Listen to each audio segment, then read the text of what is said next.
If we were asked what the leading cause of death in the United States is, most of us would say cancer or heart disease. And that's incorrect.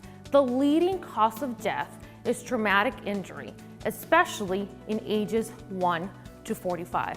We all know trauma, that sudden physical damage that can happen after a car crash, from a fall, gunshot wound, or even stubbing our toe with that pesky chair.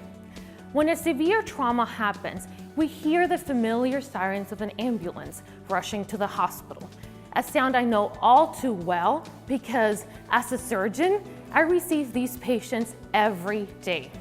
Our first goals are to make sure that they're breathing, to stop what's bleeding, and perform surgery to attempt and repair the damaged tissue. Unfortunately, for so many patients, this is simply not enough. And despite our best efforts, they don't recover from surgery. Unfortunately, some of these patients, they get sicker, become critically ill, develop a fever, lower blood pressure, and behave like they have a fatal bacterial infection that simply it's not there. We've all had a bacterial infection, but with antibiotics, we can defeat it. Unfortunately, with these patients, this doesn't work.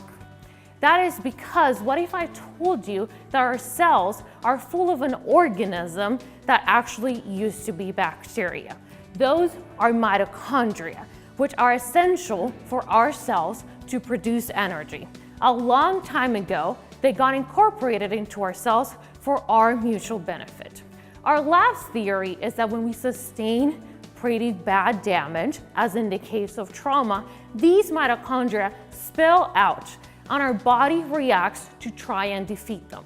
We evaluated the blood of trauma patients at Augusta University and identified a protein, N-formyl peptide, that's present in both bacteria, the green bugs on the slide, and mitochondria, the red strands that you see inside of the cell. Moreover, the worse the outcome of the patient, the higher the levels of N-formyl peptides in the blood. During our experiments, we also identified a naturally occurring enzyme, deformylase, that digests these proteins and makes blood vessels not get leaky. When we simulated trauma and infection in our blood vessel cells, they stayed connected when treated with deformylase. And when we treated our mouse model of infection with deformylase, they survived longer, maintained their blood pressure, and their blood vessels work the same way as our normal, healthy control animals. Now we're excited to see what deformylase can do for our trauma patients, and hopefully in the future, use it as a tool to defeat that evil killer within us.